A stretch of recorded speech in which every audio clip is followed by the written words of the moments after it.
Mateus 14, 22. Posso ler? Amém? Amém. Logo a seguir, Jesus fez com que os seus discípulos entrassem no barco e fosse adiante dele para o outro lado, enquanto ele despedia as multidões. Tendo despedido as multidões, ele subiu ao monte a fim de orar sozinho, e ao cair da tarde lá estava ele só. Entretanto o barco já estava longe, a uma distância da terra, açoitado pelas ondas, porque o vento era contrário. Na madrugada, ou na quarta vigília, Jesus foi ter com eles, andando por sob o mar. E os discípulos, porém, vendo andar sobre o mar, ficaram apavorados e disseram: é um fantasma! E tomados de medo, gritaram. Mas Jesus imediatamente lhes disse: coragem, sou eu, não tenhas medo. E Pedro disse, repita comigo, Pedro disse. De novo, Pedro disse. Olha o que Pedro disse, não precisa repetir não. Se é o Senhor mesmo, mande que eu vá até aí, andando sobre as águas. Feche seus olhos. Senhor nosso Deus e Pai, continue falando conosco. Usa-me como um canal de bênção, e que a tua verdade prevaleça na nossa mente, ó Pai, dando direção às nossas emoções, em nome de Jesus. Você pode dizer amém? Preste atenção, porque isso aqui é magnífico. Jesus chamou os seus discípulos e disse assim: entrem nesse barco. Em algumas traduções diz, compeliu, mandou, obrigou, insistiu. Eu não sei qual a tradução você tem na mão. Eu só sei que qualquer uma que você tenha, ela significa uma coisa: os discípulos não estavam a fim de entrar. Por quê? Porque a última vez que estiveram com Jesus no barco foi um sacrifício. Quase fundou. Jesus aqui levantou e falou: cala a boca, vento, fica quieto, mar, não quero nem marola, agora é piscina. Os discípulos levaram um susto. E da outra vez Jesus estava no barco. Dessa vez Jesus falou assim: vão vocês que eu vou depois. Os caras estavam a fim de ir. Da outra vez, se afundasse para eles, afundava para Jesus. E agora que Jesus disse: vão vocês que eu vou depois. Perguntinha básica na cabeça do discípulo: como? Se nós vamos no barco? Olhando por outro evangelho, os discípulos estavam tão preocupados que deixaram um barquinho. Depois você lê, que eu não sou obrigado a ler tudo. Mas eles deixaram um barquinho, porque se Jesus disse que vai depois, eles têm que criar um meio de Jesus ir. Entraram no barco e foram. Jesus disse o quê? Vão vocês, que eu vou despedir a multidão, vou fazer uma oração e depois eu vou. E os discípulos foram, sim ou não? Sim. O vento era contrário, escureceu. O texto diz que Jesus foi encontrar com ele na quarta vigília. Tu sabe que hora é quarta vigília? Tem gente que não sabe nem que hora é a primeira. Bom, vamos lá. A primeira vigília começa às 18 horas. De 18 a 21, primeira vigília. Jesus foi? Então até às 9 da noite Jesus não chegou. Certo? De 9 à meia-noite, a segunda vigília. Jesus chegou. O vento contrário. De meia-noite às 3 da manhã. Jesus chegou. Ele falou que ia. Pois é, há quanto tempo você está escutando que Jesus falou que está vindo? E aí parece que está demorando, né? Pois é, mas fica pronto, porque ele falou que vai vir, ele vem. Tem gente que quer saber se é milenista, pós-milenista, pré-milenista. Segundo a informação que eu recebi é o seguinte: eu vou voltar, arrumo as malas e fica pronto. Se é antes, durante, depois, isso não é importante, fica prontinho, porque a hora que cantou, a gente rapa fora. E quem ficar resolve com... Cuidado que você pode estar rindo de você, eu não. Escute só. Olha só. 3 horas da manhã vai mudar de terceira para quarta. E aí começa, aí a partir das 6, hora a primeira, hora a segunda, hora a terceira, aquela coisa. Certo?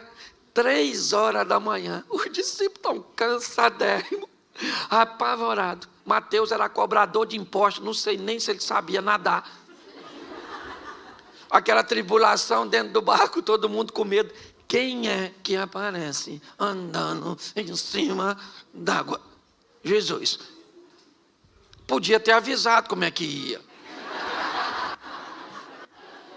De repente os caras estão com medo, cansados, 3h da manhã, e ele não vem mais. Eu imagino uma revolta. Vem Jesus andando em cima d'água. Tu acredita nisso? Literalmente tirando onda.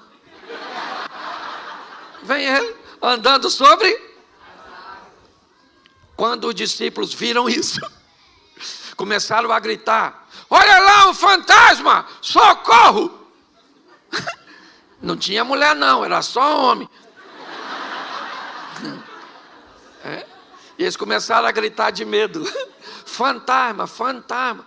Eu imagino Jesus lá fora. Eu não falei que vinha? Para que essa gritaria? Ninguém correu. Ninguém dos discípulos saiu correndo. Por quê? Porque não tem para onde correr, filho. Nessa vida ou você enfrenta ou você enfrenta para ganhar, ou você enfrenta para... Mas você é obrigado a enfrentar. Por isso Jesus disse: eu vou estar com você nessa peleja, para que você enfrente e saia vitorioso. Quando todo mundo começou a gritar, Jesus gritou lá de fora: calma, gente, sou eu, fantasma não.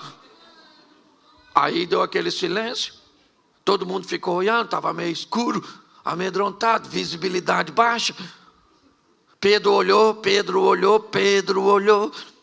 e falou: aí, é o senhor mesmo?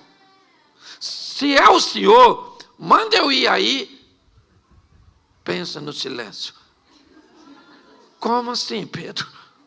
Tem um cara andando em cima d'água. Ninguém sabe ainda direito quem é. Ele olhou e disse que é Jesus, mas ninguém tem certeza disso. Preste atenção nisso, porque é muito interessante. Quando nós olhamos para este momento, o que vemos? Um ambiente de caos na mente dos discípulos, amedrontados, cansados, lidando com uma força da natureza, cuja qual é muito maior do que eles. E nesse ambiente de medo, medo para quem? Medo para todo mundo. Um ambiente de adversidade para quem? Para todo mundo. Nesse ambiente, 12 discípulos, eles têm a oportunidade de viver os mesmos medos, de enfrentar o mesmo adversário, de lidar com o mesmo problema. E nesse ambiente, um dos discípulos de Jesus se levanta, controla seu medo e diz: se é o Senhor, me manda andar sobre as águas e ir onde o Senhor está. Preste atenção, qual era o local mais seguro naquela ocasião? Qual era o local mais seguro? Se você estivesse lá, onde você ficaria? Pois é, gente. Nós queremos viver o sensacional, o extraordinário. Nós queremos ver o agir de Deus, mas queremos fazer o que todo mundo está fazendo, que é ficar no barco. Está na hora de sairmos do barco e protagonizarmos nossa própria história. Está na hora de pararmos de sermos meros narradores de milagres alheios e trazer um ambiente de milagres para a nossa casa, para a nossa vida, para a nossa família, para nosso casamento, para nossos filhos, para nossos negócios. Eu não tenho problema com quem conta milagre dos outros. Não, eu tenho um montão de amigos que vivem seus milagres extraordinários. Mas eu também tenho os meus. Os milagres que Deus tem feito na minha casa, nas minhas finanças, nos meus negócios, no meu ministério. É assim que funciona. Mas para que isso aconteça, está na hora de você parar de fazer o que todo mundo faz e descobrir o novo de Deus para a sua vida. Pedro falou: deixa eu ir aí. O que Jesus falou com ele? O que tinha onde Jesus estava? Nada. O que Pedro foi fazer lá? Nada. Jesus poderia falar: calma, Pedro, poxa, eu estou chegando aí. Já eu estou aí, vim aqui para quê? Jesus parou e falou: chega aí, Pedro, pode vir. Pensa, Pedro saindo do barco. O discípulo deve ter falado o quê? Pedro bebeu? Ele não deve estar bem da cabeça. É ou não é? O que ele quer ir fazer lá fora? Bom, olha só. Pedro sai do barco? Sim ou não? Sim. E vai andar sobre? Isso. Ele vai lá, volta com Jesus. Quando Jesus entra com Pedro no barco, sabe o que os discípulos falam? Verdadeiramente, o Senhor é Filho de Deus, o poderoso. E Pedro lá deve ter falado, mas ninguém foi lá fora. Vamos imaginar um culto desse na igreja dos discípulos? Depois desse fato que nós acabamos de ler. Vamos imaginar 11 discípulos levantando no meio da reunião e dizendo, gente, gostaríamos de dar um testemunho. Esta semana nós vimos um homem andando sobre... Só que nesse mesmo culto, Pedro poderia dizer, posso falar uma coisa? Só para deixar registrado. O homem que eles viram andando, fui eu. Pastor, o que você quer dizer? Que está na hora de você fazer o que nunca fez, para viver o que nunca viveu. Está na hora de você se destacar, que os outros quiserem que se destaque, mas você tem que parar de ficar olhando para os outros. Entenda o que Deus quer fazer na sua vida, para onde Ele quer te levar, a oportunidade que Ele quer te dar. É isso que eu quero que você entenda nesse momento. Faça algo de novo pelo seu casamento. Faça algo de novo pela sua vida profissional. Faça algo de novo para o seu ministério. Faça algo de novo para que algo de novo aconteça na sua vida. Viver na mesmice vai te levar para onde?